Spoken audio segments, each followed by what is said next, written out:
Видео с моей свадьбы разошлось на ТикТок и Инстаграм. Мне было очень приятно, потому что, в принципе, пост очень классный.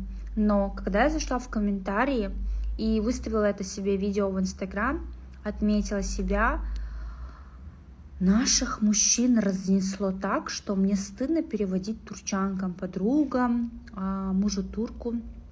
И вообще, к тех, кто не знает казахский язык, какие гадости они начали писать под комментарии. Просто, вот именно наши мужики. Не приезжай больше в Казахстан. Ты кемпер, ты тамкай, ты сикай. Хорошо, что я некоторые слова казахские не знаю. Многие, если честно. Но матершинные слова примерно где-то что-то понимаю, и, боже, сколько мата, сколько гадости. Захожу на их странички, взрослые мужики, вы представляете? Как стыдно за наших мужиков, это вообще ужас. Это реально, я когда просто мне отправляют девчонки, говорят, они просто написали комментарии, и когда пишут под этим постом комментарии, их тоже, ну, у них тоже это высвечивается, они говорят, что это такое, как это переводится? Я говорю, вам лучше не знать. Вот честно, позорище.